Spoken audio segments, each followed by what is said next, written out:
हमारे चैनल को सब्सक्राइब कर लें, घंटी को भी बता दीजिएगा।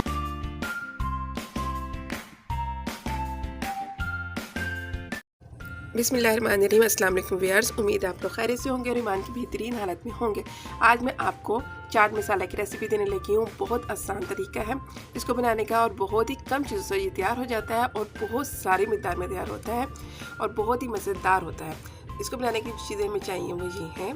चाट मसाला बनाने के लिए एक पैन में आपने तमाम चीज़ें शामिल करनी है। तकरीबन 6 टेबल स्पून आपने सफ़ेद ज़ीरा शामिल करना है और 6 टेबल स्पून ही साबुत धनिया शामिल करना है और 3 टेबल स्पून आपने काला ज़ीरा शामिल करना है। काले ज़ीरे का टेस्ट बहुत ही मज़ेदार आता है चाट मसाले में। और 6 टेबल स्पून आपने साबुत लाल मिर्च शामिल करनी है और 3 टेबल स्पून आपने काली मिर्चें शामिल करनी है।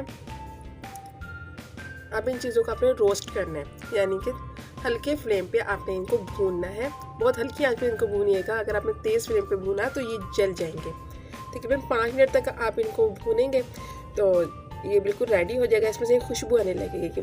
जब इसमें से हल्की सी खुशबू आने लगे तो आपने चूल्हे का फ्लेम बंद कर देना है। बहुत आसान सी रेसिपी है और बहुत ही चटपटा सा चाट मसाला रेडी होता है। 5 मिनट हो गए हैं। 5 मिनट के बाद मैंने चूल्हे का फ्लेम बंद कर दिया है। अब इसमें काला नमक शामिल करने लगी हूँ मैं। तकरीबन 3 टेबल स्पून मैंने इसमें काला नमक शामिल किया है और 2 टेबल स्पून इसमें सफ़ेद नमक शामिल किया है। तमाम चीज़ों को आपने ग्राइंड कर लेना है और चाट मसाला रेडी हो जाएगा। अगर आप टाटी पसंद करते हैं तो इस स्टेज पे आके आप हाफ़ टी स्पून इसमें टाटी शामिल कर सकते हैं। रेसिपी पसंद आई है तो लाइक ज़रूर कीजिएगा, एक अच्छा सा कमेंट ज़रूर कीजिएगा। चैनल को सब्सक्राइब नहीं किया है तो सब्सक्राइब कर लें, बेल आइकन को दबा दें ताकि इंस्टेंट नोटिफिकेशन आपके पास पहुंच जाए। मिलते हैं एक और नई रेसिपी के साथ। शुक्रिया, अल्लाह हाफिज़।